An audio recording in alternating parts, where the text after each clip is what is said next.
Senhoras e senhores, boa noite.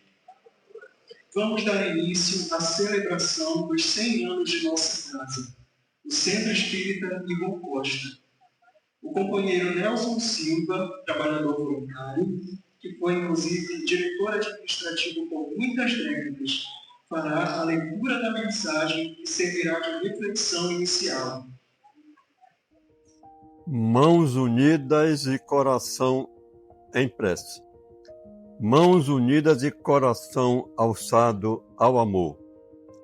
Mente murmurando aos ouvidos divinos a todo o ser convertido em círio, votivo de clarear por dentro. Eis a atitude para a oração. O homem que ora se alça do abismo propínquo, onde se demora aos horizontes claros e longínquos, onde se engrandece. A oração é veículo sutil que transporta enquanto remonta sentimentos e emoções, criando panoramas vivos nos anseios superiores da alma. Por isso, orar é alar-se. Quem ora elabora programas de sublimação. A prece acalma, reanima e aquece a frieza dos ceticismos, inflamando a fé e fortalecendo-a. A prece é a manifestação divina que propicia colóquio íntimo com o Criador. Quando se ora, esquecem-se as paixões, anulam-se as mágoas, aquietam-se os túmulos nas praias sem fim das necessidades espirituais. A oração é cofre de luz a derramar as fortunas do amor e da ventura para quem se ergue em espírito, buscando os ricos pórticos da caixa forte do bem incessante, onde jazem valiosas. O homem necessita de orar, quanto vibrar e sentir. Orando, a mente encontra roteiro, o espírito consolação. Ora, pois, sempre, como recomenda o apóstolo do Senhor. Ora e solicita bênçãos, ora e ilumina a alma, ora e agradece as dádivas. Orar é viver. Viver é comungar com Deus através da prece, modificando os quadros da existência para que se registrem as mais nobres manifestações do céu, procurando conduzir o Espírito na terra. Quem ora vive mais em profundidade, porque aure na prece as energias vivificantes para prosseguir a libertar-se. Buscar o Senhor pela oração é senti-lo no coração. Eis um intercâmbio salutar em que se diluem as brumas da carne e fulguram as luzes da imortalidade. Alça-te ao amor de Deus, orando e convive com as criaturas servindo. Orando, Jesus comungou com o Pai antes do Calvário, para, amando e perdoando, deixar-se prender à cruz. a fim de seguir o homem pelos tempos sem fim, ensejando a era nova, no íntimo de cada coração, em sublimes intercâmbios de amor. Ivon Costa. Muito obrigado, Sr. Nelson. Em seguida, convidamos a senhora Glória Souza, a nossa Glorinha, para conduzir nossos pensamentos em prece. Que plateia bonita. É uma grande festa, não é? Com os nossos corações jubilosos, com alegria na alma, nossos corações agradecidos, buscamos o nosso Pai de amor para rogar as suas bênçãos para este grande banquete espiritual que todos nós estamos participando. E assim, Jesus, tu que és o nosso amigo celeste, tu que nos conduz, sempre motivando-nos para estudar e aplicar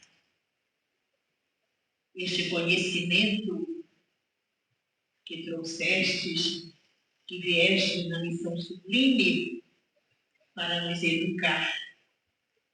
E aqui estamos, Jesus, em prece, te buscando para que tenhamos a fortaleza espiritual para alicerçar em nossos corações a humildade, a paciência, estes pilares de amor que podem nos entesourar os nossos corações. Obrigado por estarmos aqui neste momento, após ouvirmos a mensagem de reflexão do querido e amado Dr. Ivon Costa, do qual a nossa casa, hoje, em homenagem maior, pelo centenário de atividades que desenvolvemos em nossa casa e, por certo, todos aqueles que aqui estão para conosco homenagear essa grande data. Envolve nossos corações, Senhor. Abençoa-nos, permitindo que toda essa festividade se transforme em bênçãos, em paz, em desejo sincero para continuarmos a entesourar os nossos corações na prática do bem, na prática do amor. Que assim seja. A diretoria de comunicação reuniu um pouco do Centro Espírita Ivon Costa ao longo desses 100 anos. Convidamos a todos para esse passeio pela história de nossa casa, na certeza de que nos sentimos honrados em fazer parte dessa instituição enquanto trabalhadores e frequentadores. Venham conosco. Centro Espírita Ivon Costa, fundado em 11 de fevereiro de 1926, com a missão de acolher, esclarecer e servir. Há 100 anos, essa casa nasceu para ser o lugar de amparo espiritual, estudo da doutrina espírita e prática da caridade. Nessa casa, milhares de pessoas encontram consolo, orientação e esperança. Mais do que um espaço físico, o Ivon Costa é uma casa de portas abertas, construídas por mãos que servem em nome do amor. Esse é um legado que atravessa gerações.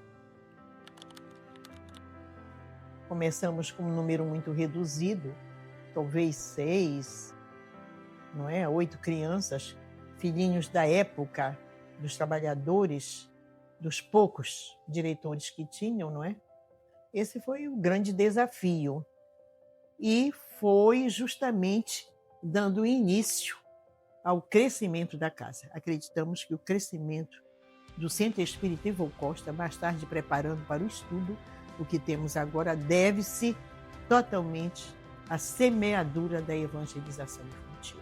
Com certeza que a missão do Centro Espírita Ivon Costa é preparar trabalhadores e continua. Não tem nada como a perseverança. Perseverar até o fim. E uma mensagem de Jesus será salva. A perseverança para mim é tudo, não é? A gente vence qualquer dificuldade no lar, na saúde, naquele dia, eu sei disso porque eu sou uma das trabalhadoras hoje, talvez encarnadas, mais antigas, que tem entrado, que seja no Ivon Costa. Então, eu sempre agradeci à noite. Eu podia estar enferma, alguma coisa, durante a semana, mas nos dias, até hoje, do trabalho, eu estou firme e forte. Nós inventamos com a dona Raimunda criar a lanchonete, e aí começamos a faturar, que a gente precisava nesse tempo de dinheiro. A casa era uma situação física da casa bem humildezinho, bem humilde, o piso mais ou menos um piso bem ruim, não tinha nada. Uns ventiladores muito barulhentos, uns bancos não confortáveis, mas abrigava as pessoas. E tinha muito amor, muito conteúdo e muita seriedade na conduta da doutrina. Aí foi levando, eu fui passando, sendo inconveniente para uns, talvez inconveniente para outros, mas aí nós fomos melhorando a casa. O Nelson, toda a equipe da diretoria e os colaboradores, que era muito importante. Graças a Deus, o pessoal confiando, a honestidade com que era zelado os bens que botavam nas nossas mãos, sempre estava havendo fruto, e aí a gente foi cada vez mais se melhorando. E reformamos toda a casa, tudo o que vem para nós em nossas mãos, nós devemos aceitar com essa resignação, com essa paciência, sabendo que foi destinado a esse encargo para nós pela espiritualidade, por Deus. E que o centro espírita aqui, ele pode ajudar tantas e tantas gentes, pelo lado espiritual, pelo lado moral. É muito importante que nós possamos ter na doutrina espírita esse socorro, que a gente sempre encontra a porta aberta e corações abertos para nos ajudar a nós sair de situações que o plano material não consegue nos ajudar. Que fazendo bem, nós estamos colaborando com o Cristo. Que de braços abertos prossegue. Amai-vos uns aos outros como eu vos amei.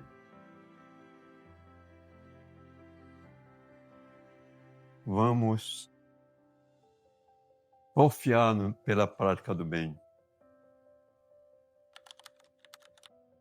O ingresso do participante no Centro Espírita Ivon Costa é direcionado para o estudo ou para o AE, onde no estudo ele passa a ter o conhecimento da doutrina espírita, ele passa a refletir em torno dessa questão. No AE também, ele não deixa de ser um estudo, mas ele é voltado mais para a questão específica de atendimentos de dificuldades morais, necessidades existenciais, questionamentos, mas existe aí a base do Evangelho à luz da doutrina espírita.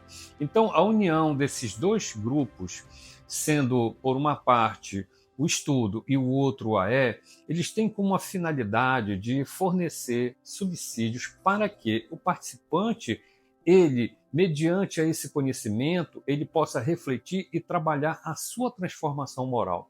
Então, a união desses dois desses princípios, onde o estudo, a espiritualidade e, sobretudo, dentro dessa questão, a prática da caridade, que ela tem dois sentidos, a caridade material e, sobretudo, a caridade moral, que são as nossas relações de aperfeiçoamento para que a gente possa transformar-nos em pessoas melhores e termos uma vida equilibrada e saudável na caminhada rumo à plenitude.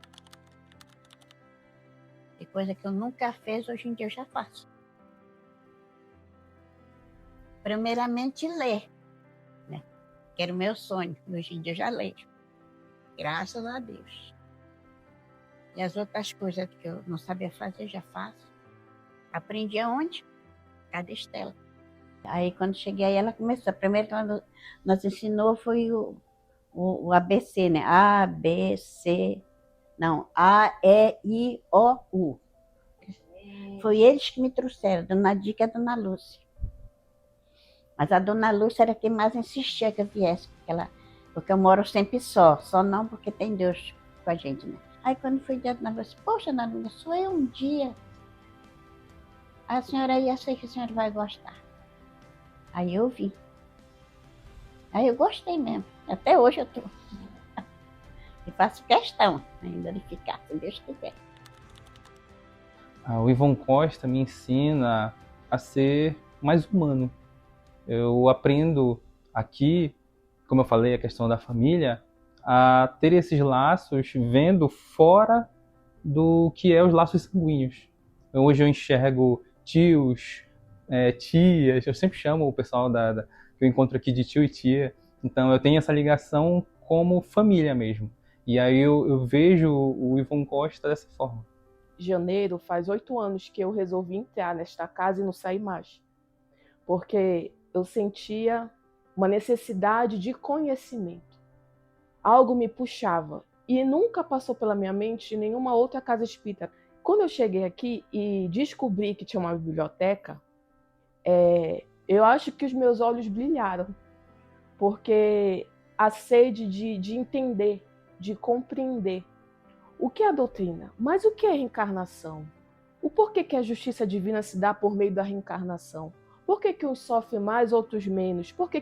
Então, esses questionamentos foi o estudo que eu encontrei aqui nessa casa e ele me libertou. Por que ele me libertou? Porque o conhecimento, ele faz você compreender os meios, os caminhos de Deus para você. Então, quando eu adentrei ao Ivon Costa, e voltando à relação com o símbolo da árvore, foi a sombra que eu encontrei. Então, ela me serviu de sombra para descansar um pouco a cabeça do deserto, do sol escaldante do deserto que eu me encontrava, as dúvidas, o porquê disso, e a sede pelo conhecimento. Ela me deu sombra, ela me deu apoio, que é representado pelo tronco, e os frutos foi o alimento para minha alma, que ela me entrega até hoje. Então, se ela continua, ela ainda existe por 100 anos, é porque essas raízes são fortes, são profundas, e ela vem fazendo o papel dela. Que esse legado continue vivo em cada gesto de amor sob a luz e o exemplo de Jesus.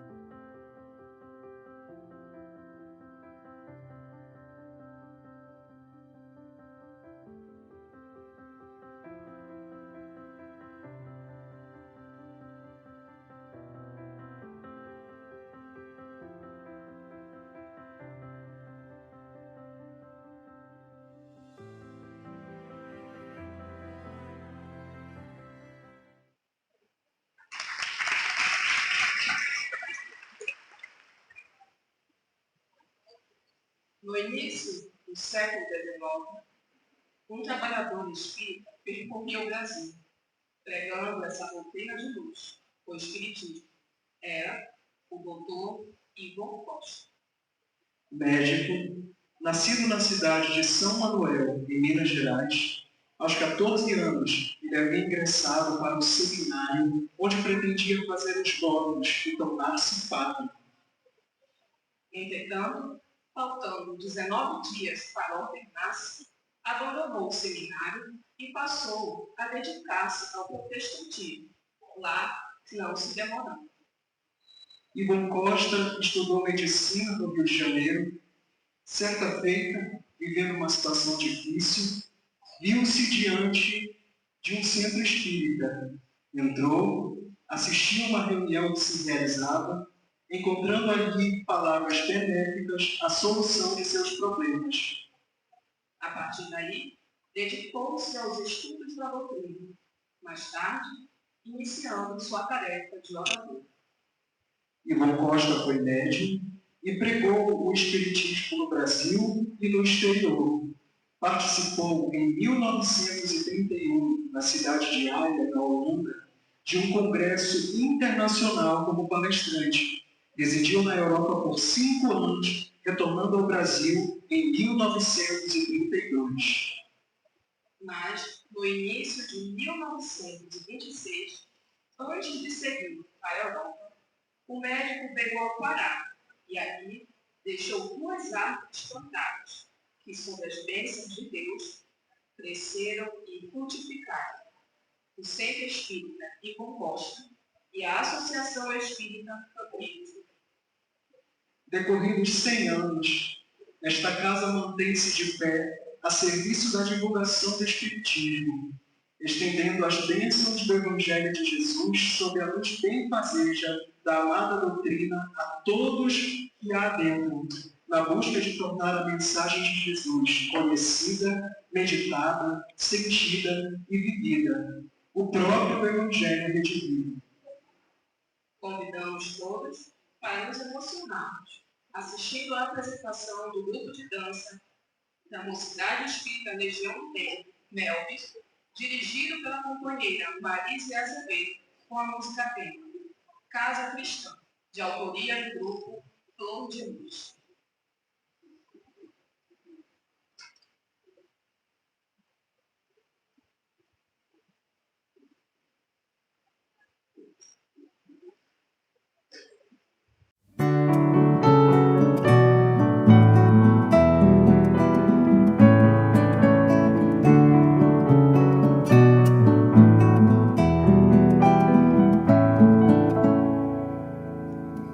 Sobre a pedra da boa notícia, construímos nossa casa, levamos a ela os tijolos de nossas boas ações, juntamos areia e cimento, respeito e fraternidade, temos a massa mais firme com a água da amizade. Nossa casa vai subindo, erguemos paredes no bem. Ela tem 4 pilares, um é o amor, os outros também. Um é o amor, os outros também.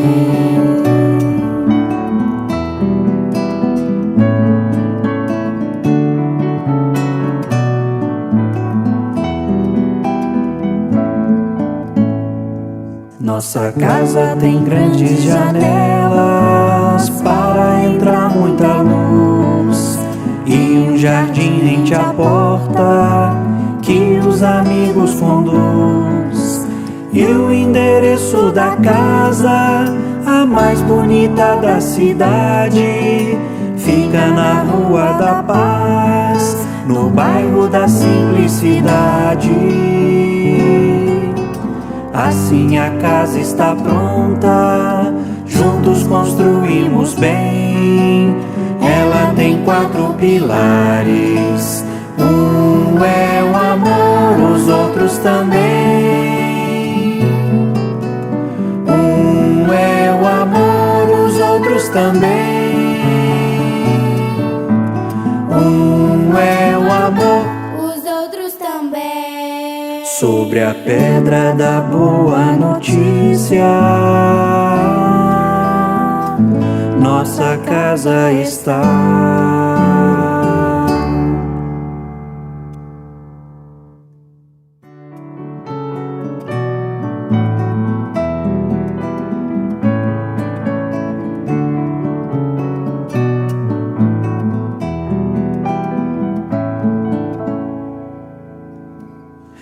Sobre a pedra da boa notícia, construímos nossa casa, levamos a ela os tijolos de nossas boas ações. Juntamos areia e cimento, respeito e fraternidade. Temos a massa mais firme com a água da amizade. Nossa casa vai subindo, erguemos paredes no bem. Ela tem 4 pilares, um é o amor, os outros também. Um é o amor, os outros também.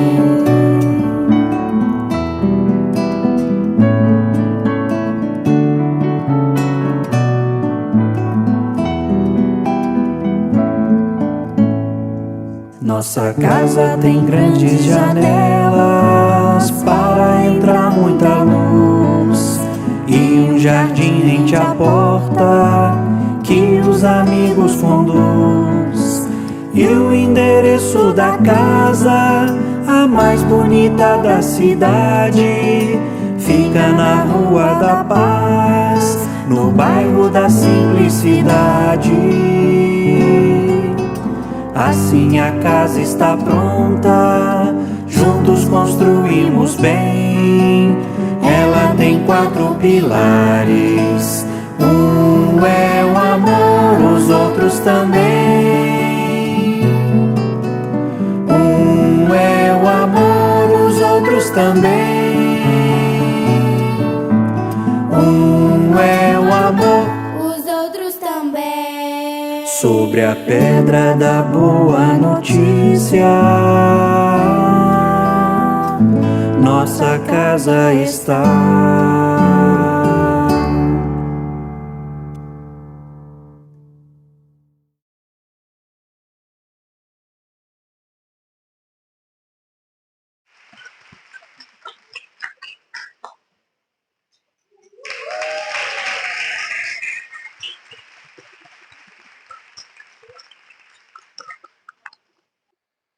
Compartilhamos com os presentes mensagem recebida em reunião mediúnica de nossa casa, realizada em 13 de janeiro de 2026, intitulada Ante o Centenário.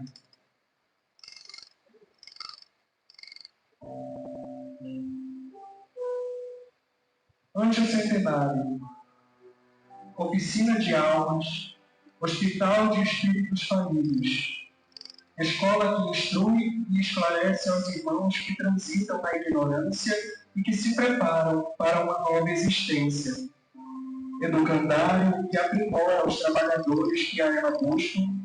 Uma casa espírita que se constitui em um oásis no deserto da miséria humana, que orienta e esclarece, acolhe e consola, pacifica e fortalece, renova e encoraja, assiste e conclama a mudança real, baseada no roteiro de libertação e iluminação espiritual do ser em trânsito no mundo.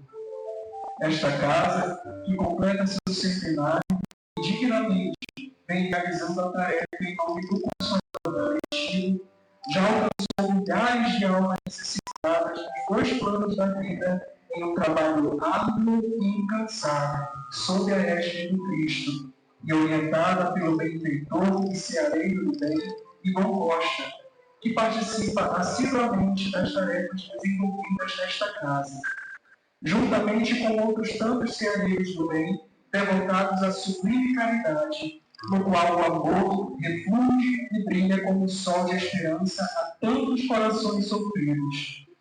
Este centenário, que descerra um marco histórico do trabalho no bem, cuja casa for erguida pelo empenho e devoção de abnegados servidores que já retornaram à pátria espiritual, coroados de êxito pelo empreendimento de amor, e que do lado de cá permanecem ativos na tarefa redentora. Muitos trabalhadores, dignos obreiros do amor do nosso lado, comparecem nestes dias que precedem o centenário da nobre casa, a fim de prestar auxílio e colaboração, preparando futuros trabalhadores e atuando junto a outros, já no corpo, para a expansão da sensibilidade mediúnica, dispondo-os a novas percepções extrafísicas para que realizem um trabalho de grande valia nesta fase de transição que compense o investimento feito. Muitos dos que foram beneficiados ao longo destes 100 anos cantam hinos de louvor e gratidão pela ajuda e por todas as bênçãos que receberam e foram agraciados. Muitos aceitando a tarefa de se constituírem em futuros trabalhadores do Cristo em próxima encarnação. Crianças, jovens, adultos e idosos que amorosamente foram acolhidos nesta casa elevam o pensamento em forma de prece de profundo reconhecimento pelas dádivas recebidas. Continuemos um trabalho renovador, pois grande é a seara, e ainda poucos são os trabalhadores fielmente dedicados ao bem. Que cada coração que se dedica ao bem receba as boas vibrações daqueles que lhe são gratos e reconhecidos. Que Deus nos abençoe. E esta mensagem foi dada por uma trabalhadora da casa, muito dedicada, que hoje se encontra na pátria espiritual, Ângela. Mensagem recebida pelo médium Condomínio Moura, na reunião de 13 de janeiro de 2026. Convidamos todos para assistirmos à palestra em comemoração aos 100 anos do Centro Espírita Ivon Costa. Nossa casa tem sido celeiro pródigo na formação de trabalhadores para o movimento espírita, Brasil afora. O palestrante desta noite, o querido Alberto Almeida, também foi trabalhador do Ivon Costa, atuando junto à juventude. Convidamos o irmão de leal, Alberto Almeida, que nos conduzirá nas reflexões sobre o tema a tarefa de tornar a mensagem de Jesus conhecida, meditada, sentida e vivida. Obrigado. Queridos amigos, a alegria se multiplica à medida que o tempo corre e o trabalho se efetiva nesta nobre casa, centenária agora, que faz valer suas bênçãos nos dois planos da vida e multiplica os ceareiros por todo o continente do Brasil e além fronteiras, notadamente em Belém do Pará, onde ela se fixa como uma grande árvore frondosa.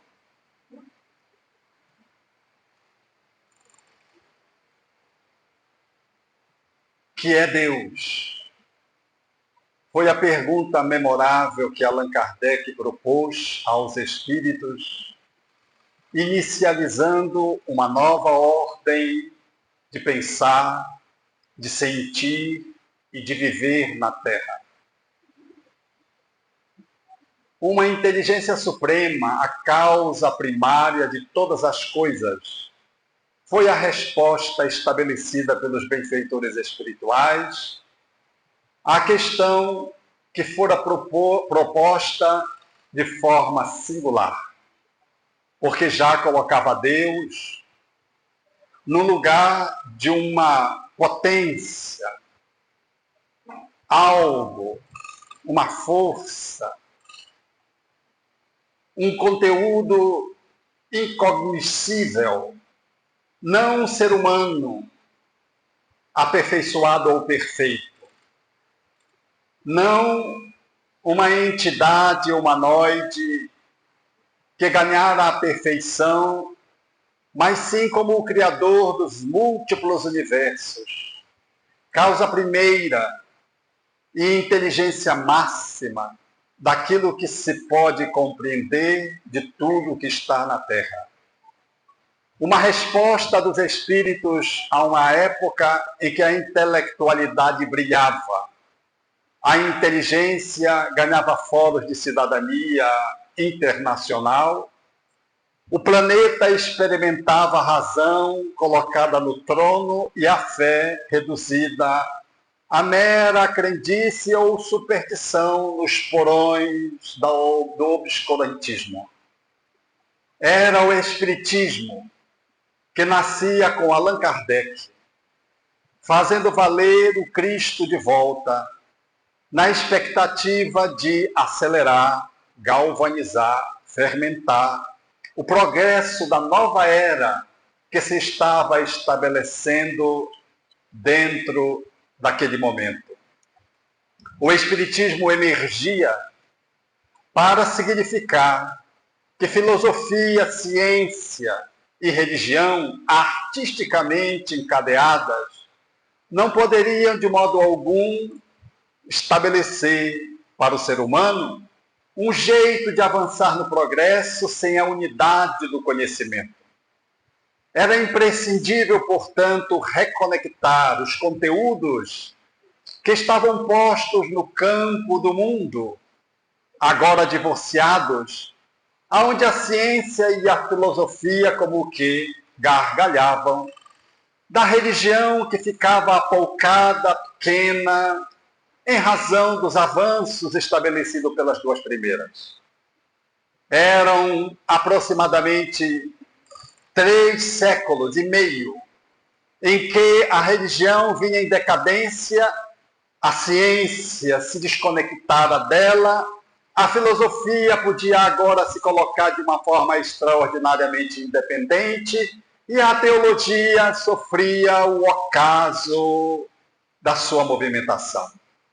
O Espiritismo, ousadamente, traria a perspectiva do divino, inicializando a obra que deveria se compor na Terra como o Espiritismo, uma palavra nova criada para ideias novas, trazendo a figura de Deus na sua introdução. Qualquer meio de comunicação da época, qualquer estrutura de marketing, haveria de dizer, então, que era uma obra fadada ao insucesso. Era uma doutrina que já começara morta, porque tratando de um assunto em decadência, já que Friedrich Nietzsche haveria de afirmar que, naqueles tempos, que Deus estava morto. Surgia o Espiritismo, guiado pelas vozes dos céus, trazendo o Espírito de verdade, tutelando. Nessa primeira obra, o Livro dos Espíritos, sugeria uma questão que, igualmente a primeira, deveria balançar os alicerces daqueles que achavam que o Espiritismo era apenas mais uma edição de religião que deveria surgir na Terra para ficar à margem do progresso, superada pela filosofia e também pela ciência. Era a questão que trataria de qual o ser mais perfeito que Deus ofereceu ao mundo para lhe servir de modelo e guia, a questão 625 do Livro dos Espíritos. E a resposta mais sintética da toda a obra trouxe um dissílabo: Jesus. Apenas essa expressão. Kardec apõe uma nota e discorre de que Jesus era a síntese da perfectibilidade que o homem pode alcançar na Terra.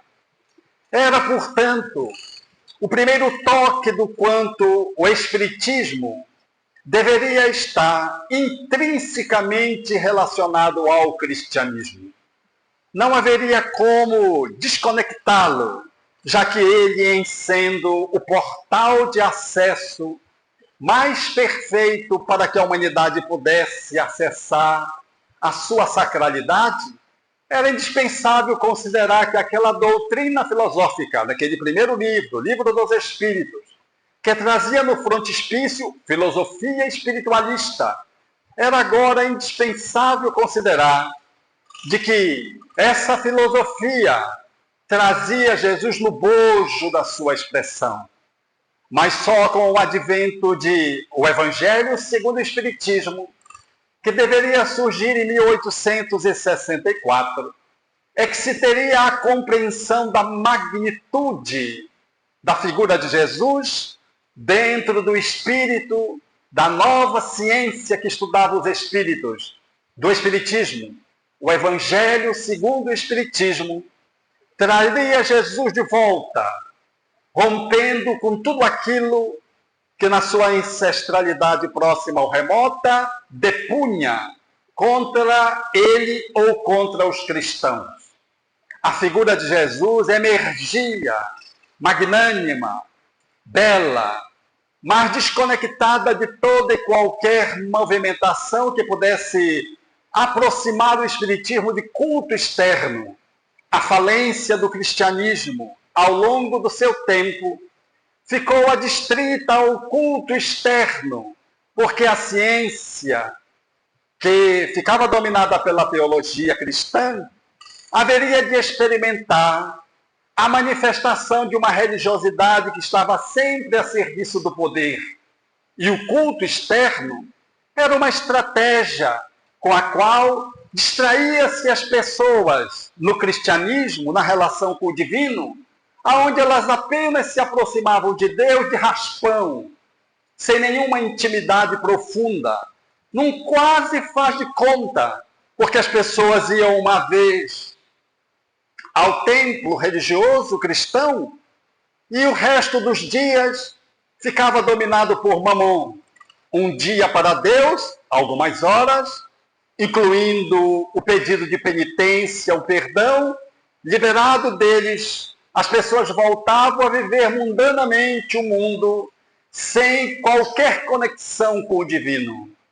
Era o manejo em que a religiosidade, numa certa medida, manipulava as pessoas, porque as indulgências, todos os tratos que envolviam a organização religiosa, envolviam os aspectos econômicos.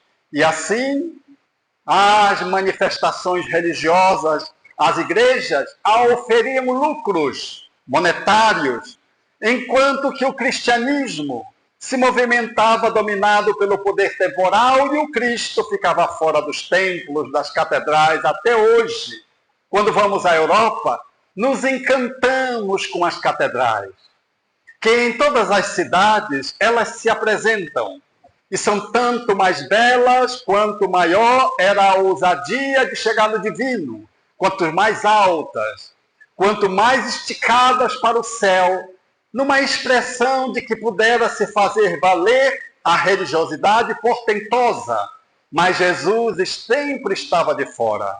Quando se entra, ainda hoje nas catedrais, nós nos encantamos com os vitrais, com a música, que se pode operar através dos vários instrumentos, mas sobretudo pelos órgãos. Também pelas esculturas de extraordinária beleza, pela pintura dos afrescos e por toda uma arquitetura que disputa uma com a outra quem é a mais bela. As catedrais falam de Deus, mas trazem uma nota falsa. Não havia a mensagem pujante dentro delas. Era como se tivesse Deus presente, mas faltando alguma coisa, o seu filho bem-amado, que ali não entrava porque ficava fora atendendo os infortunados nas escadarias.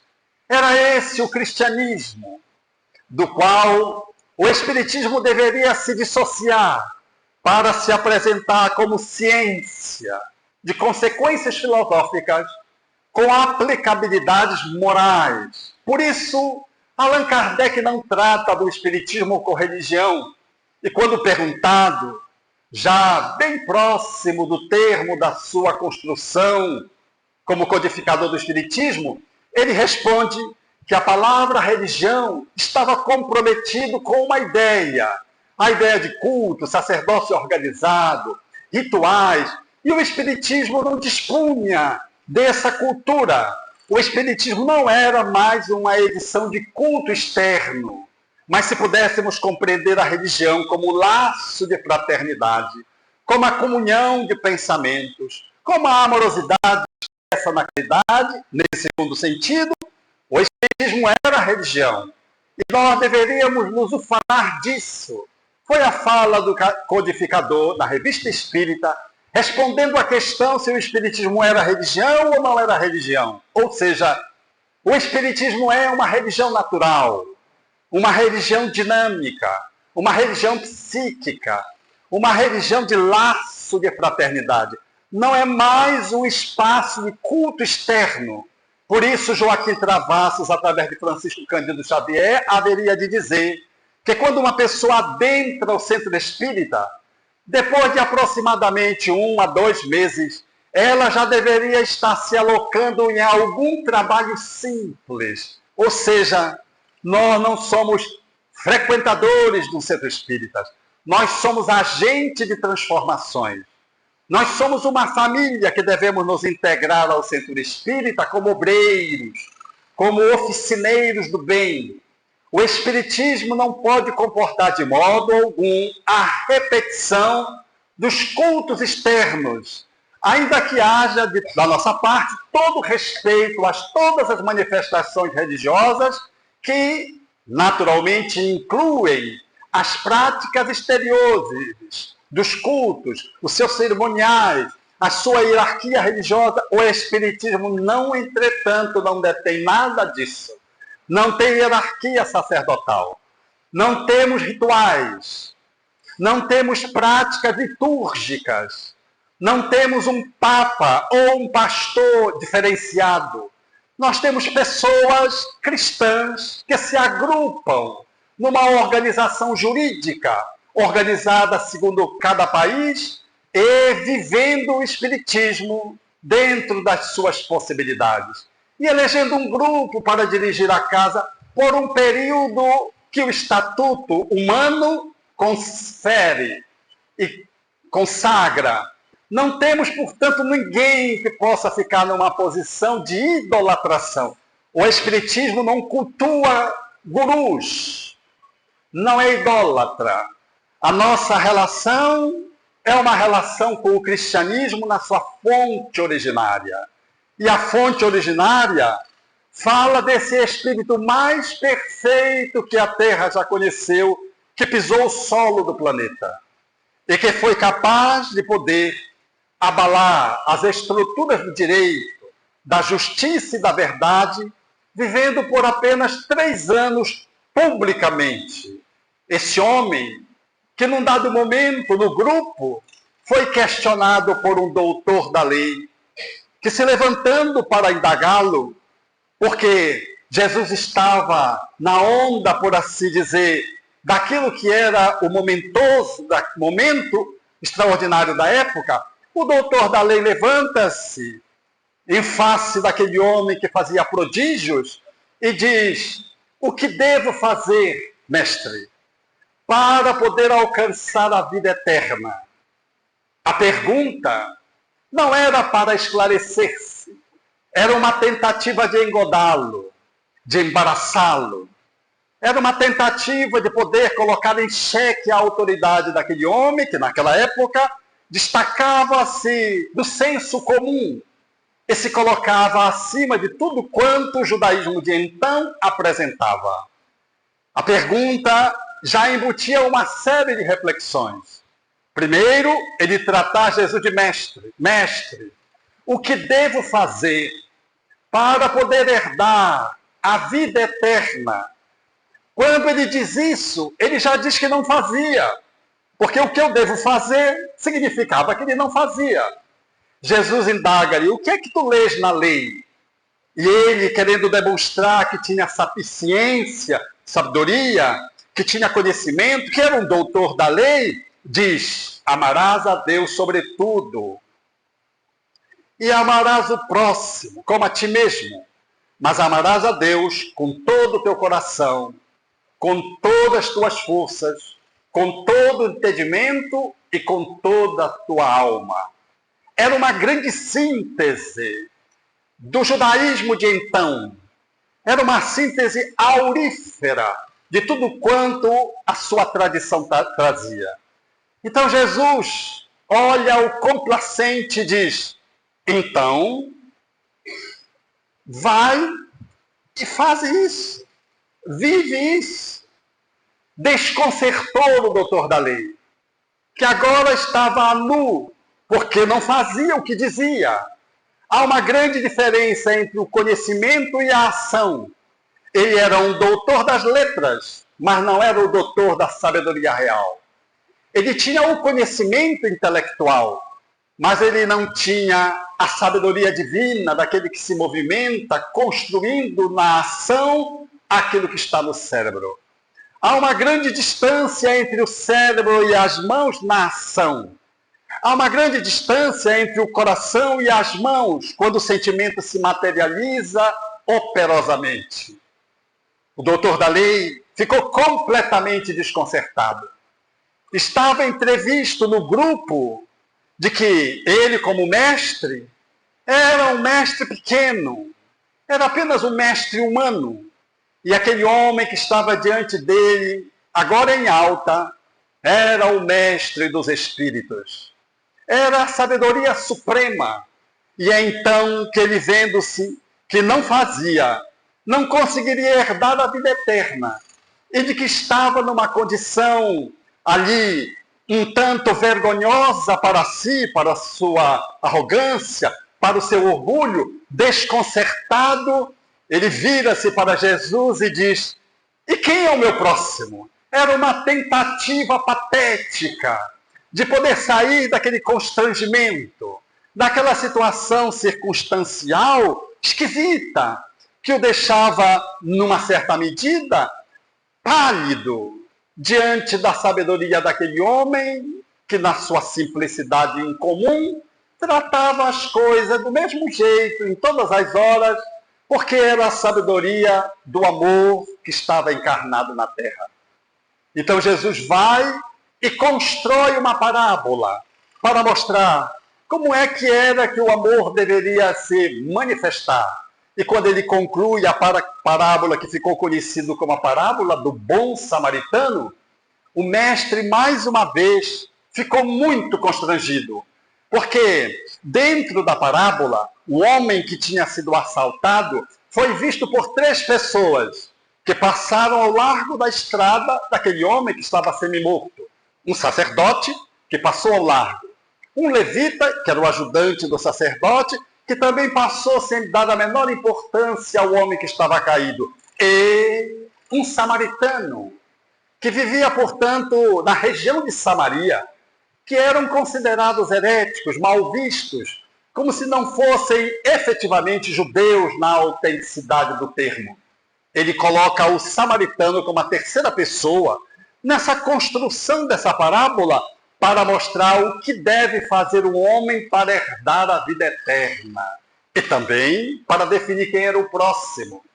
E quando ele acaba de construir, colocando o samaritano, ele pergunta para o doutor da lei: quem te parece ser o próximo daquele que estava caído semi-morto na estrada?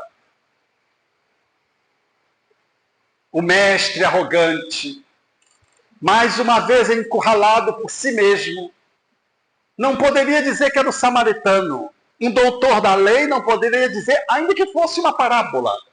Ele então diz: aquele que usou de misericórdia para o homem que estava caído. Foi fantástico aquele momento, porque demonstrou-se de forma cabal que a pergunta que o mestre deveria fazer é: quem sou eu e não quem é o meu próximo? Porque nós não conseguimos lidar com o próximo se nós não sabemos quem sou eu. Se nós não sabemos quem somos, a nossa chegada no outro, ela vai esvaziada, ela vai pequena. Nós não conseguiríamos exercer a caridade, o amor ao próximo, se esse amor ele falece na relação de si para consigo. Se essa caridade não se autentica da pessoa que tenta operá-la na direção do outro. Não há amor a ninguém se não houver amor a si mesmo. Então a pergunta que o doutor deveria fazer à época era: quem sou eu? Mas seria de modo vexatório para ele. Então ele pergunta: quem é o próximo? O próximo é aquele de quem eu me aproximo. Mas quem sou eu? Jesus deveria responder. Ao longo da tua trajetória de vida, quando deveria afirmar de que nós deveríamos ir nas suas pegadas, tomar a nossa cruz e segui-lo, para dizer-nos, portanto, de que nós só conseguiríamos reeditá-lo na nossa pequenez se pudéssemos seguir nos seus passos, carregando a nossa cruz, que pode ser representada como as nossas demandas, os nossos problemas, as nossas dificuldades, as nossas dores, mas que também pode ser representada como as asas com as quais eu devo desferir um grande voo. A cruz não é só um instrumento de flagelo, de mortificação, é também, no símbolo das asas, a maneira pela qual eu estabeleço o meu voo para novas perspectivas evolutivas, neste parto de luz que se chama evolução. É, portanto, nesse olhar que Jesus nos traz a possibilidade de poder compreender de que cristianismo, como diz o Espírito Emmanuel, é Cristo em nós, ou seja, é estarmos na pegada do Mestre, para que possamos ser a luz que ilumina a cidade que se fica no monte. Mas ela não fica no monte para se mostrar, ela fica no monte porque ela está. A luz não clareia, não é para demonstrar a si mesma que ela ilumina, porque isso seria naturalmente egolatria. A luz que se manifesta, segundo Jesus, era para que pudéssemos olhar o divino. Brilhe a vossa luz, para que os homens, em percebendo, glorifiquem a Deus. Vejam que é diferente. Nós procuramos fazer a nossa luz brilhar para que possamos ser vistos, ganharmos prestígio, seguidores, atenção. Mas a proposta do cristianismo não é essa. Não é acender a luz para que você fique mais alto, mais brilhante para que os outros te vejam. É para que, em vendo a tua luz, as pessoas descubram o divino. E olhando-te, possam ver no espelho a divindade ali sendo refletida. E a partir daí, tome o divino como uma grande rumo, um grande sentido existencial. É nesse olhar que o Espiritismo vem kardeciano, como ciência, como filosofia, como moral, como ética, focado à necessidade de podermos viver o cristianismo dia após dia, sabendo quem sou eu, porque se eu a mim mesmo não sei, a mim mesmo não me amo. Amor à primeira vista não existe. A gente costuma dizer, não, foi amor à primeira vista. Não é amor à primeira vista. É amor à 10ª vista. E por isso você sente um elan de amor por alguém à primeira vista, um amor filial, um amor conjugal, um amor paternal. Quando você diz, eu amo meu amigo desde que vi pela primeira vez, foi amor à primeira vista. Não foi. Foi um amor construído na convivência. Porque ninguém ama o desconhecido. Nós só amamos quem nós conhecemos. E se nós a nós mesmos não conhecemos, nós não nos amamos. E se nós não nos amamos, não conseguimos amar outrem, seja aquele que está mais próximo da parábola, semi-morto, que está dentro de casa, ou que está distante, que eu posso acessá-lo pela internet, pelas redes sociais. Então, a grande tarefa para poder chegar mais próximo do Cristo é poder fazer essa viagem para dentro. Nesses dias, nós vivemos pateticamente as contradições do mundo. Emergente agora dos arquivos norte-americanos em torno da personalidade do chamado Jeffrey Epstein, nós vamos perceber o quanto a humanidade está em blackout, está vazia, porque se o homem detém poder, riqueza, prestígio, beleza, necessariamente ele não tem plenitude com ele. Se ele tem tudo isso, e não consegue ser consigo mesmo numa relação de auto-amor e, portanto, de autoconhecimento, ele é uma alma vazia. E para preencher o seu vazio, ele preenche com dinheiro, com prestígio, com patrimônio, com beleza, com cirurgias, com viagens. Ele preenche com tudo aquilo que vem de fora. Mas o que nos planifica não é o que vem de fora, é o que vem de dentro. O fora só faz sentido se dentro houver coerência, conexão.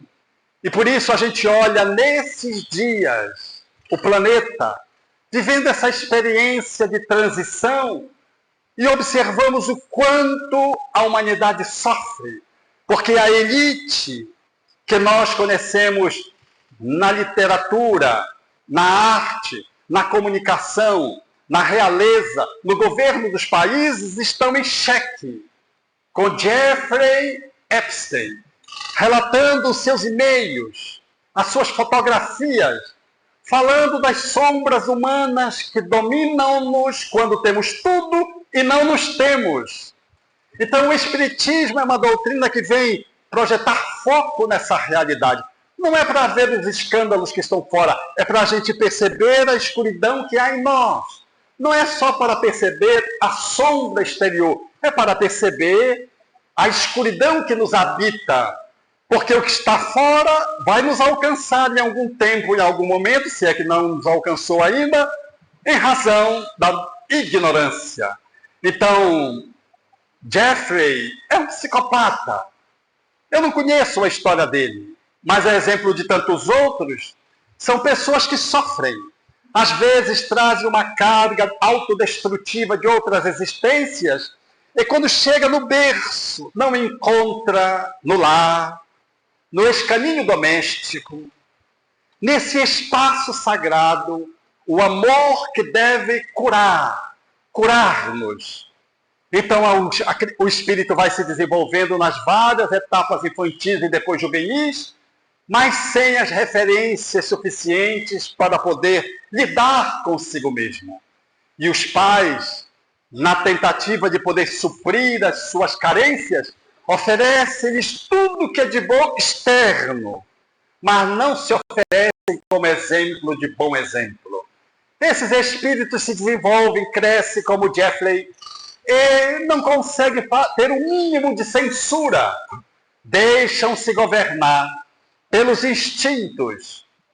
E pelos instintos desta e de outras existências, com a inteligência macabra, ele vai articulando as ilicitudes, os crimes, tomando as pessoas mais significativas da sociedade global e vai enredando numa trama da qual, como que, ele se vinga, como faz um serial killer que escolhe estuprar as mulheres e matá-las, ou os homens, em função de uma pendência lá na infância, quando foi violado numa forma cruel no seu desenvolvimento, e ele cresce com aquele trauma que nunca foi visto, tratado, cuidado, e depois ele se vinga da mãe ou se vinga do pai, matando os homens ou matando as mulheres, depois de cometer crueldades. E quando você o aborda, ele fala como alguém que acabou de tomar um copo d'água. Não, matei, estuprei, engasguei. Quantos? Não, foram 50, foram 100. Como fazem os psicopatas? Numa frieza que a psiquiatria caracteriza como sem caráter. Ou seja, ele não tem uma índole capaz de fazer uma censura a si mesmo. Nada que o contenha. Ele é um caminhão desgovernado que vai deixando se evadir ladeira abaixo, levando quem está na frente. São os psicopatas. Aliás, quantos psicopatas hoje habitam o planeta, dominando a realidade dos países, das cidades, das comunidades, das religiões, quando não dando conta de si mesmo, dominam a massa e levam para o despenhadeiro onde eles se encontram. Não poucas vezes vemos aqui e acolá uma chacina coletiva, cometida por alguém que está no lodaçal e leva o grupo para o lodaçal, tendo uma capacidade persuasiva muito grande, uma articulação de comunicação invejável, uma inteligência em comum, mas sem valores ético-morais, capazes de poder lhe dar um norte para todos os conteúdos positivos que ele tem. Então ele usa tudo para a negatividade, movido pela sombra que lhe envolve, pelas imperfeições que lhe tomam, e ele então leva consigo milhares de pessoas. Mas não são só Jeffrey, são também nos lares. Não há um dia em que você abra as redes sociais e não vê a mãe que matou o filho que matou a mãe, o pai que matou a filha, o esposo que matou a esposa, que esquartejou. São notícias às vezes tão bizarras que nós ficamos pensando o que aconteceu com o mundo. E lembramos naturalmente da fala do psicólogo americano Abraham Maslow, psicólogo humanista, que dizia que a Terra anda mal frequentada nesses dias. É o que vivemos. Nesses dias, estamos experimentando um esgar, uma grande dor, dentro da comunidade internacional e local. Dentro das pessoas mais poderosas, as pessoas mais singelas, que desconectada da sacralidade, não se encontrando, não encontra o outro. E não sabendo como lidar com o outro, emergem para os conflitos, para muitas vezes de uma forma passional despertarem no mundo espiritual em regiões tenebrosas, para continuarem a sua saga de reerguimento bem difícil. É necessário que o Espiritismo nesses dias evoque esse cristianismo nascente. Um espaço onde todos temos a necessidade de sermos trabalhadores. Ainda que não seja no centro espírita, estarmos ocupados em serviço em algum lugar. Como diz o espírito Benedita Fernandes, sozinho ou em grupo, sair para uma cruzada de amor, uma cruzada de fraternidade, uma cruzada de caridade. Seguir Jesus é fazer essa trajetória. E nessa trajetória, o autoconhecimento vai acontecendo todos os dias. Porque Santo Agostinho só é santo porque todos os dias ele fazia o balanço da sua vida. Como é que tinha sido o dia dele com Deus, com o outro, com a natureza, consigo mesmo, os inimigos, os amigos. Ele fazia esse balancete pequeno, ligeiro, no final do dia, para melhorar, para se aperfeiçoar e poder ser feliz enquanto ele pisava no planeta. Nós, espíritas cristãos, não estamos trabalhando para uma felicidade futura, porque ela é consequência. Nós estamos trabalhando para uma plenitude no presente. Onde estamos e com quem estamos? Se reencarnamos em Belém do Pará, é porque Belém do Pará é o melhor lugar para nós. Quando eu fui a primeira vez à Suíça, na atividade espírita, eu me surpreendi as pessoas com saudade para voltar para o Brasil. Eu digo, todo mundo brasileiro quer vir para cá e vocês querem ir para lá. É que a gente, quando não está com a gente nunca está bem aonde está. Aonde a gente está faltando alguma coisa. Não está faltando fora, está faltando dentro. Então os companheiros que queriam voltar se contrapunham os companheiros daqui que queriam ir. Todos nós dizemos assim, eu quero reencarnar na próxima existência. O Almirante Nelson é um. Ele quer reencarnar na Suíça. A Glória, ela é mais singela, ela quer reencarnar na Inglaterra. Não sei se ela quer ser rainha, mas vamos lá. Nós viemos de lá, meus irmãos. Se você fizer uma regressão de memória, você foi um europeu, muito provavelmente. Você já veio para cá pela misericórdia divina.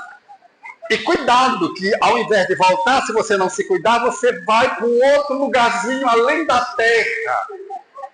Não é para o chupão, como se dizia. Eu tinha uma amiga que dizia, eu estou com medo do chupão. Mas que é o chupão? O chupão é aquele que vai passar e vai levar todo mundo que não presta. E ela estava com medo do chupão.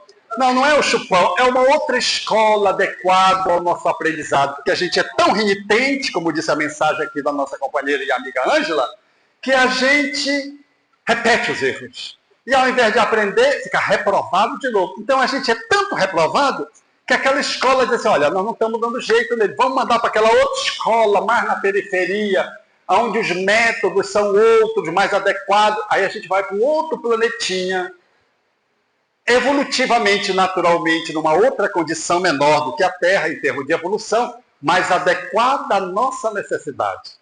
Então, ao invés de estar querendo voltar para a Europa, assuma hoje a plenitude no agora em Belém do Pará, Tupiniquim. Nós temos até o açaí, que nos distrai, a farinha, que quebra o galho, não é verdade? A gente não tem queijo, mas tem farinha. Joga em cima da sopa, olha que delícia. Fica satisfeito. E farinha tem uma vantagem, porque entope, embucha, a gente tem uma sensação de que está bem alimentado. Façamos o melhor onde estamos, levando a vida com bom gosto, com humor. E diante da tarefa, enfrentemos as dificuldades que o mundo se nos oferece. E a maior dificuldade não é a falta de dinheiro, é o companheiro de trabalho. Não é nem o chegante, ok, a gente vai atender. É o companheiro de trabalho, porque a gente briga em equipe e não consegue trabalhar em prol do outro.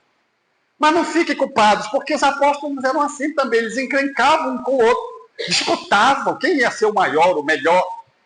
Nós somos como eles, mas já sabemos que podemos ser um pouco diferentes, de ao invés de ficar achando encrenca só no outro, a gente divide a encrenca. Olha, uma parte é tua e uma parte é minha. Fique com a sua. Não jogue toda a encrenca sua no outro, porque isso não resolve. Significa dizer que você não se conhece, não se compreende, porque ninguém briga com o outro se não faz um processo de adesão. Porque se o outro quiser brigar com você, ele briga sozinho. O nosso companheiro Jorge, um dos companheiros nossos de caminhada do Ivon Costa, uma vez uma companheira disse, ele nunca se irrita, eu vou irritar. Aí ela foi fazer irritação provocada. E foi aprontando, chega lá num determinado momento, ela se irritou com a não irritação dele. E ele continuou na boa. Era uma alma que conseguia ter uma boa flexibilidade, tinha uma boa tolerância, e para tirar o Jorge daquele lugar de serenidade era muito difícil. E ela depois confessou essa oficina que ela fez com o Jorge. Provocou e não conseguiu. Então, todo conflito tem pelo menos uma parte que é tua e uma parte que é do outro, da equipe. Pega a tua. A parte do outro tu não vai resolver, mas a tua tu resolve. Se tu resolveres a tua, tu ajudas o outro a resolver. Enquanto tu estás a caminho. Foi assim que fez Ivon Costa. Não sei se houve essa contribuição aqui nesse histórico, mas se foi, vocês me perdoem, porque eu sempre invento alguma coisa para se tornar a coisa novidade. O Ivon Costa estava em Alagoas, fazendo essas palestras como ele fez em Belém. Decorreu dela a fundação do Caminheiros do Bem e o próprio Ivon Costa. Ele estava em Alagoas. Quando o Ivon Costa chegava para fazer a palestra, ele procurava um lugar central onde as pessoas pudessem ir. Então, os companheiros de Alagoas fizeram o aluguel de um cinema. Mas quando o arcebispo soube, mandou o cara do cinema fechar o cinema e não alugar. Então, as pessoas todas estavam no cinema e tiveram a surpresa de que o contrato tinha sido impedido ou vetado momentos antes. Então, o Ivon Costa com as pessoas disse assim, bem, então, na praça, cinema na praça, vamos para aí. Aí foi para a escadaria da igreja. Subiu os degraus, o povo se aproximou e ele começou a falar. O Ivon Costa era um orador que a terminologia para caracterizá-lo era um orador fulgurante. Ele não era bom, ele era fulgurante. Pelo conhecimento, pela nobreza do comportamento, pela altitude dos valores morais que ele ostentava. Então ele era fulgurante, conectado com os espíritos superiores, que maximizavam tudo quanto ele tinha para oferecer. Ele falava, depois ele abria para perguntas. E quando a pergunta era feita, ele tornava a pergunta mais complexa, porque a pergunta era muito simples. Ele dizia, você podia ter perguntado também assim, assim, assim. Aí respondia a pergunta do perguntador e mais a outra que ele embutiu junto com a pergunta do perguntador. Para vocês verem como ele era, figurativamente, um monstro nessa interlocução com o público. Então ele estava falando, começou a falar.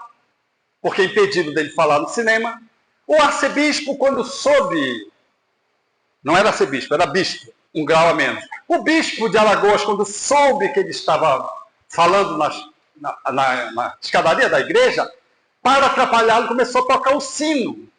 Badalar o sino, direto o sino, para assustar, atrapalhar o som. Aí o que aconteceu? Os católicos, todos chamados pelo sino, foram para a praça. E a multidão começou. E aí o arcebispo não sabia mais o que fazer. Aquele que seguiu a recomendação para bater os sinos, disse, não adiantou. Porque o público veio, os católicos vieram também. Aí o bispo de Alagoas disse, então, vamos apedrejá-lo. E contratou uns jovens para apedrejar Ivon Costa, jogar pedra no Ivon Costa. Ele já estava nas interlocuções, no debate, qual era como ele fazer após as palestras. E assim terminou aquela cena. Um dia Ivon Costa estava no Rio Grande do Sul, onde ele desencarnou, estava na reunião mediúnica, e veio um espírito dialogando com ele, e ele atendendo o espírito muito sofredor, ele consolando o espírito, e quando o espírito estava melhor, mais satisfeito, mais tranquilo, começou a pedir perdão para ele. Ele disse, mas por que você está me pedindo perdão? Eu digo, porque eu sou o bispo de Alagoas. A vida é um contínuo. Aquilo que você faz aqui, como o Chico diz na referência da minha esposa, lá adiante vai te encontrar com efeito eco. É necessário compreendermos de que tudo que a gente faz é uma semeadura cujas consequências são inevitáveis. O autoconhecimento é a pedra de toque, o primeiro passe para o auto-amor. É quando você assim se ama, você passa a gostar tanto da sua presença e da sua vida, que você não quer ficar só com você egoisticamente, você quer compartilhar tudo que você tem, tudo que você é, e você começa então a estabelecer relações amorosas no campo da parentela, no campo familiar, no campo dos amigos, no campo da utilidade pública, quando às vezes você está nas ruas, na comunidade, no grupo religioso. Quem assim se ama e amando-se está bem em qualquer lugar, está bem no elevador, está bem na rua, está bem no metrô, está bem no ônibus, está bem em qualquer lugar. E quem está mal em qualquer lugar. Até dentro da religião, como a gente vê aqui e acolá, os desatinos acontecerem dentro dos grupos religiosos.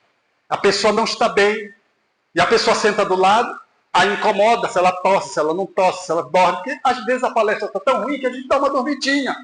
Ecológica, às vezes é melhor dormir do que ficar ouvindo uma coisa que ele não está entendendo, ele adorme.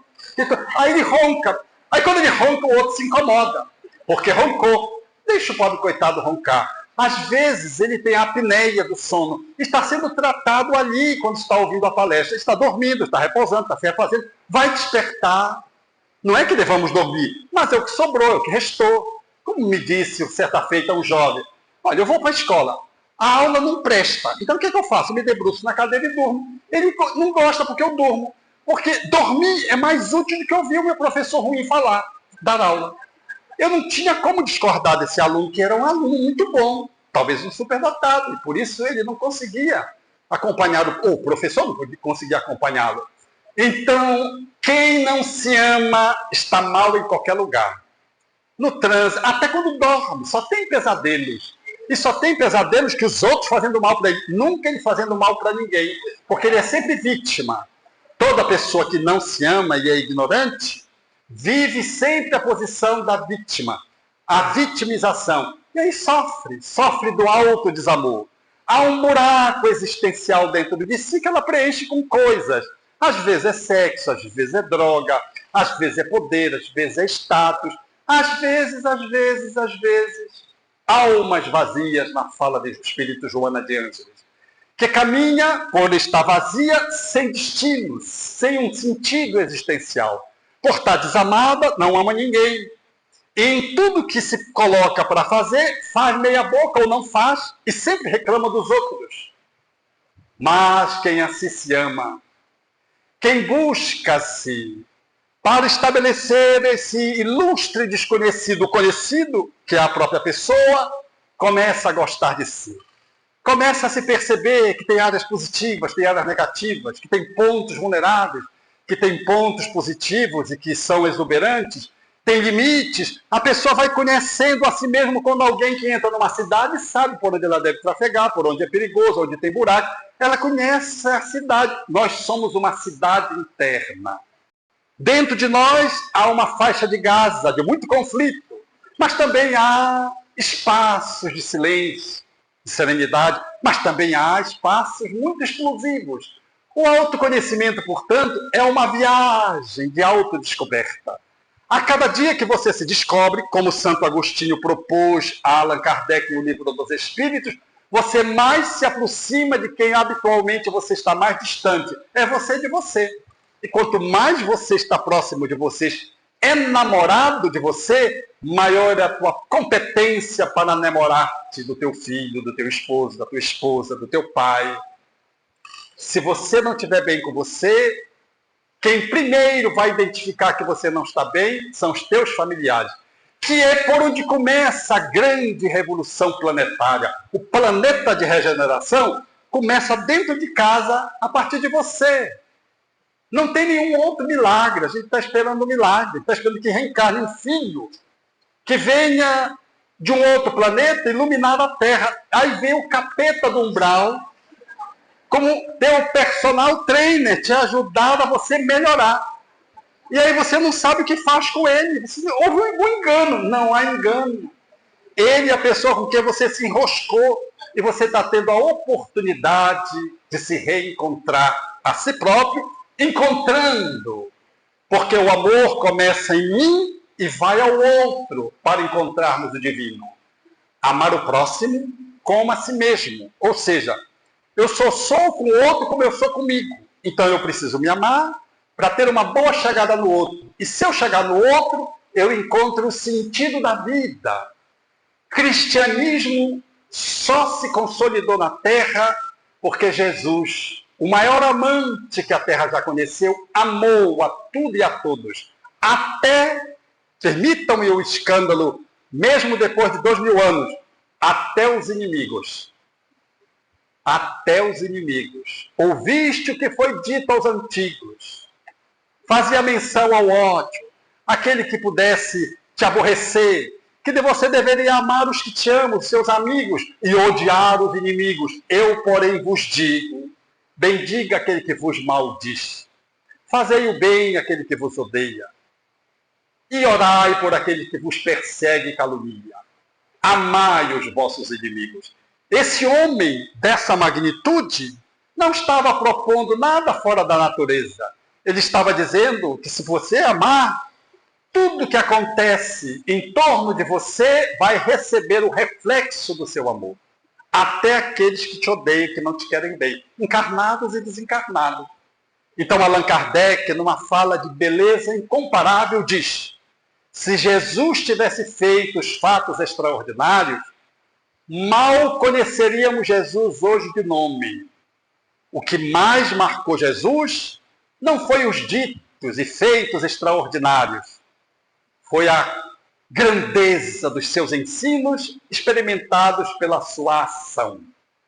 A atitude de Jesus foi o que o definiu como o mestre dos mestres, sendo tratado pelo mestre judeu: mestre, o que eu devo fazer para ser feliz? A pergunta traduzida para o dia de hoje seria essa: o que eu devo fazer para ser pleno? Foi feita dando a atribuição de que Jesus era um mestre, porque Jesus aceitou esse título. Vós dizeis que eu sou o mestre, e eu sou. Não era nenhuma arrogância, ele era o mestre. Era a percepção da realidade. Era uma atitude de humildade. Porque a humildade não é esconder o que você é e dizer: quem sou eu? Sou uma mosca morta, sou um pé de capim. Não. Humildade é você saber quem você é. Se você sabe quem você é, você está mais próximo da realidade e pode transformá-la. Jesus foi, portanto, este ser incomensurável que veio na Terra para viver o amor. E foi a vivência do amor que o fez o espírito mais singular que a Terra já conheceu.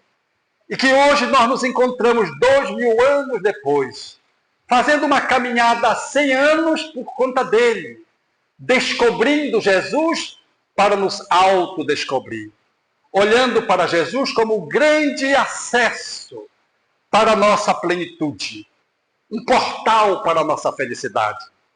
A descoberta para o grande enigma da humanidade, que é amar-se. Eu vejo no cotidiano, na minha prática profissional, de que o auto-amor falece. Nós não conseguimos nos amar.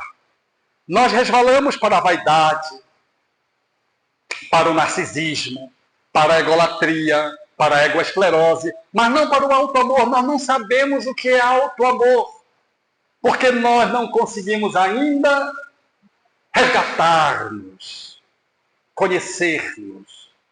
O Espiritismo é essa doutrina que nada nos escamoteia de nós. Disse-me uma vez uma amiga, estava com dor de cabeça, telefonou e nós estávamos medicando. E eu disse, você teve alguma dificuldade no comportamento? Ela disse, sim, me aborreci assim. Aí eu fiz menção como é que lidar com a cólera. Ela disse, eu sou espírita. E é isso que eu não gosto no Espiritismo, essa tal de reforma íntima. O Espiritismo, a essência do Espiritismo é a transformação íntima. Sem o que o Espiritismo não tem sentido na nossa existência. Porque não tem culto, não tem casamento espírita, não tem batismo espírita, não tem comendamento de corpo espírita, não tem penitência. O Espiritismo não tem nada a não ser você e você mesmo, e o outro, que é meia boca como você. E que você vai trabalhar junto. O cego e o coxo, como eu digo lá no Jardim das Oliveiras. Eu digo que o Fernando é o coxo, eu sou o cego, e a gente se ajuda, porque o que ele tem eu não tenho, o que eu tenho ele não tem.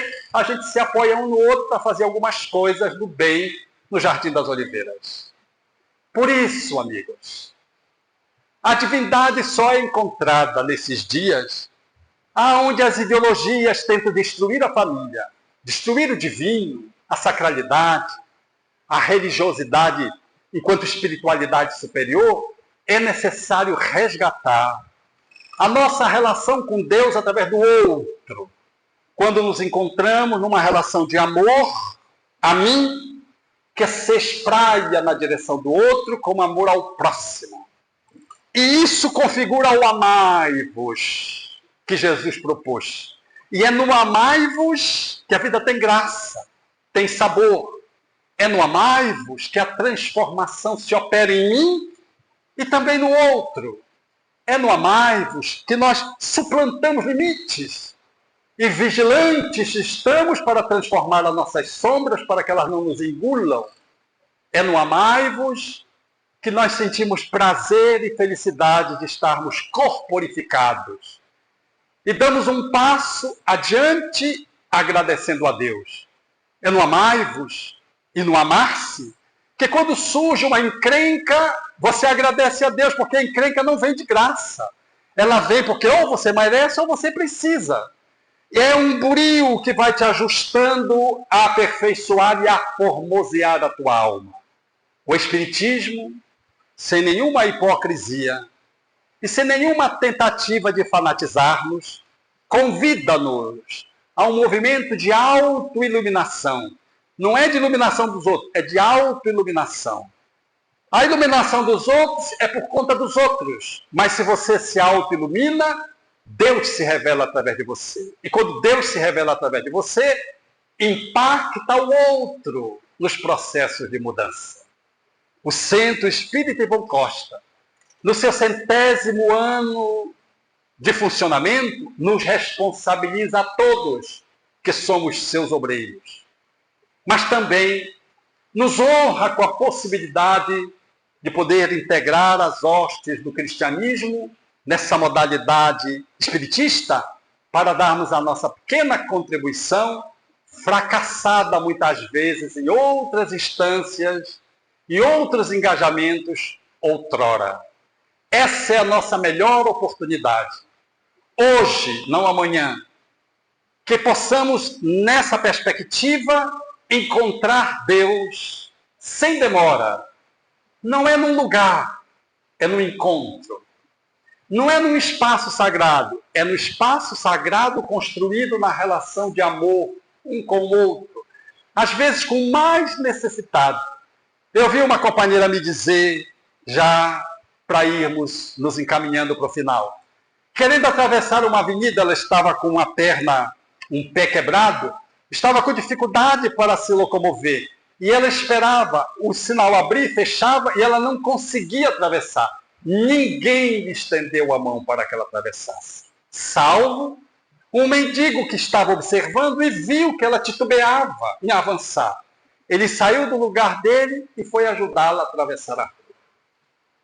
Esse era o homem de bem, sem cidadania, porque era um mendigo, estava marginal, sem os seus direitos atendidos, mas era um homem de bem, que fez um pequeno gesto que nenhum dos civilizados, ou dos supercivilizados, deu-se conta para poder ajudá-la de uma ponta a outra de uma rua larga para atravessar o semáforo. Esses são dias de pressa, velozes, descartáveis, de relacionamentos líquidos, passageiros, de adoecimentos que emergem nas doenças autoimunes degenerativas como nunca, e de tantos genocídios a céu aberto ou às ocultas, e de tantos homicídios e suicídios, notadamente em crianças e jovens que não tinham tanto, acontecendo no mundo, desafiando-nos, aqueles que estamos pisando no planeta, a podermos dar a mão antes que chegue na reunião mediúnica para darmos o socorro da remediação de consequências inevitáveis para quem se suicida.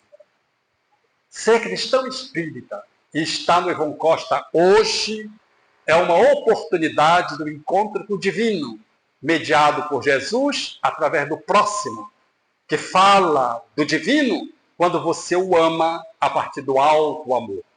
E se você faz esse encontro, você não tem mais pelo que perguntar como poeta, que indaga diante da magnitude do universo ao dizer: quem foi que fez o sol tão vivificador e sua luz tão brilhante, cheia de fulgor, os trilhões de estrelas que cintilam nos céus e as nuvens vaporosas como densos véus, a mecânica celeste, o arcano profundo da eterna ciência que equilibra os mundos, os micro-organismos em desenvolvimento e os orbes gigantescos em deperecimento, o átomo e a nebulosa, a ameba e o serafim, e as origens das coisas que nunca terão fim, a virtude impoluta que não se modifica e a possante energia que a tudo vivifica, o vento, a chuva, o raio, o trovão, e a primavera, o outono, o inverno e o verão, o perfume das flores, o som, o ar, os campos, as florestas, a terra, o céu e o mar, o infravermelho e o ultravioleta, e a lagarta, deixando surgir a bela borboleta, os clarões da luz do sol e o cantar do roxinol. Quem foi que fez as feras bravas, a asa de um inseto, a beleza de um ninho, deu agilidade à incrível pulga saltitante e fez o passo lerdo, tardo do elefante, o colibri com nímia sutileza, sugando o mel das flores com tal delicadeza, o tatu escavando a cova em que se abriga e a faina inesgotável da minúscula formiga, o inquieto macaco, o fogoso corcel e as abelhas trabalhando na construção do mel, o golfinho, os peixes, a baleia e a engenhosa aranha tecendo a sua teia, o instinto de conservação como bússola infalível de orientação, guiando com acertos irracionais, sem nunca transgredirem as regras naturais, as maravilhas do reino mineral, o leito de repouso ao reino vegetal, os prodígios da animalidade e um elo mais acima, a nossa humanidade e tantos outros reinos que nós desconhecemos, sistemas de mundo que nós nem nos apercebemos, os gênios tutelares, arque-angelicais, imersos nos segredos dos planos siderais. Que maravilha é esta que eu não posso descrever com todo o dramatismo que eu pudesse ter? Artista ilimitável, sublime ilimitado, me ponho de joelhos e contemplo abismado com estupefação quem criou tudo isso com tanta perfeição. Quem dá? sem perder nada, paga sem dever, e a tudo movimenta sem nunca se mover. Eu vos peço, queridos irmãos meus, digam-me, e eles nos dizem, foi Deus, foi Deus, foi Deus. Obrigado. Agradecemos ao Alberto Meira pelas reflexões que ele divulgou esta noite. Muito obrigada. Convidamos todos os presentes para encerrarmos as comemorações desta noite, cantando com o grupo vocal Cantos de Paz e o grupo musical Sol da Vida, a música Paz pela Paz.